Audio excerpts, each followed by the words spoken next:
नमस्कार दोस्तों, आप देख रहे हैं टेक्नोमिस्ट यूट्यूब चैनल। और आज हम बात करने वाले हैं क्या टिकटॉक सेफ है। क्या टिकटॉक इस्तेमाल करना यानी कि आपकी प्राइवेसी को खुद ही बेचना, आपके डेटा को बेचना, क्या टिकटॉक में आपकी जो प्राइवेसी है वो मेंटेन होती है, इसके बारे में आज हम बात करने वाले हैं। तो ब्रेड डैमेज करते हुए शुरू करते हैं आज की वीडियो।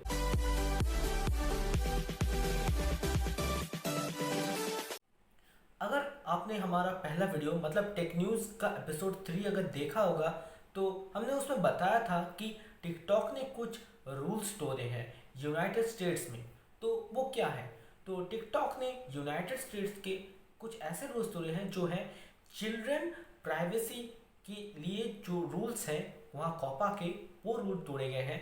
तो ये रूल ऐसे हैं कि अगर यूएसए में कोई बच्चा मतलब जो 13 साल के नीचे है वो अगर किसी भी चीज़ को यूज़ कर रहा है, मतलब टिकटॉक जैसे किसी भी साइट ऐसे प्लेटफॉर्म को यूज़ कर रहा है, तो उसकी जो भी परमिशन होगा, मतलब टर्म्स एंड कंडीशंस जो भी होंगे जिसे एक्सेप्ट करना पड़ता है, वो परमिशंस उसे उसके मॉम डैड से लेना होगा, उसके परिवार से लेना होगा कि या हाँ मेरा बेटा ये कर रहा है, तो बेटा ये बेटी ये कर रहा है तो मैं इसे एक्सेप्ट करता हूँ। उनके मॉम डैड जब भी बोलेंगे तभी ये ग्रांट होता है। लेकिन टिकटॉक ये नहीं करता है।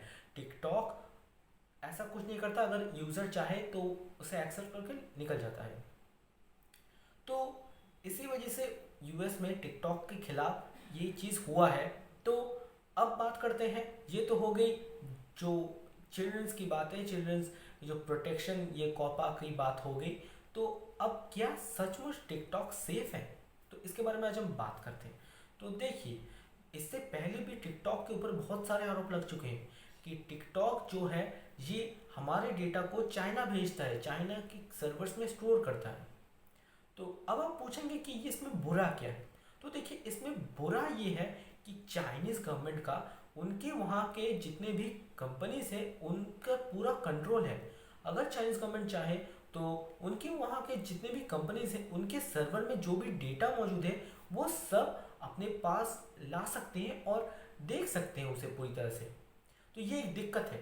तो यहाँ पर अगर सोचिए मैं एक टिकटॉक बना रहा हूँ, मैं नहीं, कोई और एक टिकटॉक बना रहा है, तो अब क्या होगा? उस टिकटॉकर की जितनी भी आईडी वाईडी होगी, हम अगर और एक तरीके से समझ लें तो कोई एक शख्स टिकटॉक बना ही नहीं रहा, उसकी बस ऐसे ही आईडी क्रिएट करो, उसने कुछ पोस्ट ही नहीं की, तो उसकी भी जा रही है और जो टिकटॉक बना रहा है उसकी भी आईडी वहाँ पर स्टोर हो रही है। तो अब देखिए, जो टिकटॉक बना रहा है उसकी आईडी तो स्टोर हो रही है, लेकिन उसकी आईडी के साथ क्या किया जा रहा है? अलग अलग चीज़ें जा रही है। और लेकिन जो नहीं कर रहा है उसको अकाउंट क्रिएट करके देख रहा है उसकी आईडी जा रही है। तो अब अगर गवर्नमेंट मतलब चाइनीज़ गवर्नमेंट अगर उस पूरे डेटा को ले लेती है तो क्या होगा? तो देखिए, उसके लिए अगर वो करती है ऐसा तो चाइनीज़ गवर्नमेंट के इस काम की वजह से बहुत मतलब उन यूज़र्स का जो डेटा है वो उनके पास चला जाएगा। इंडिया का डेटा है वो इंडिया के लोगों का डेटा है वो चला जाएगा। यहाँ प्राइवेसी की बहुत ज़्यादा खतरा है।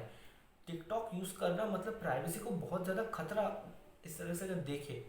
और इसीलिए इंडिया में आजकल ये बातें चल रही हैं कि इंडिया में बनाना होगा चीज़ों को इंडिया में बिल्ड करना होगा। आपको पता होगा made in India, make in India जो प्रोजेक्ट चालू हुआ था उसमें असल में क्या कर रहे थे लोग? बाहर से प्रोडक्ट्स लाके, मतलब वो चीज़ बाहर बन रही थी लेकिन उसे यहाँ लाके बस असेंबल किया जाता था।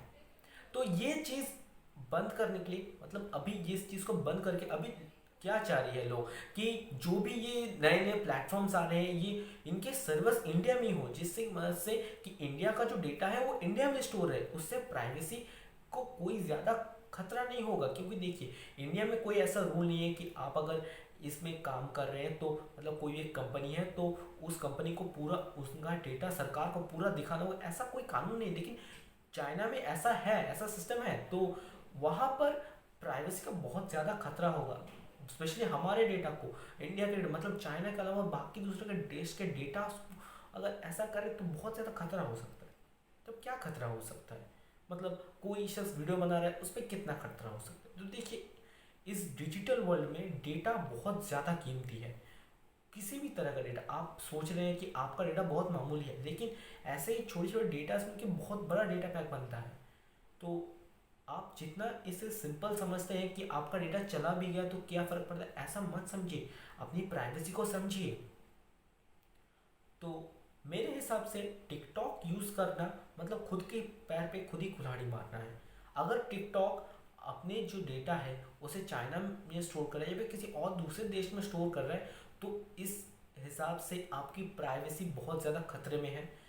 तो मैं, अगर आप टिकटॉक करते तो मैं कुछ नहीं बोल रहा, आप टिकटॉक कीजिए, जो देखना है देखिए, लेकिन मेरा काम है आपको बताना कि क्या है क्या नहीं है, क्या चल रहा है दुनिया में, क्या आपको इससे आपको प्राइवेसी में कोई खतरा हो सकता है, कि इसके बारे में मैं बता रहा हूँ। अब जो लोग भी सोच रहे हैं कि मैं बता यूट्यूब को सपोर्ट करने के लिए बस बोल रहा हूँ टिकटॉक अच्छा नहीं है, इसके बारे में कोई, ये उस मैटर से बहुत दूर है, टिकटॉक और यूट्यूब से बहुत ज़्यादा दूर है।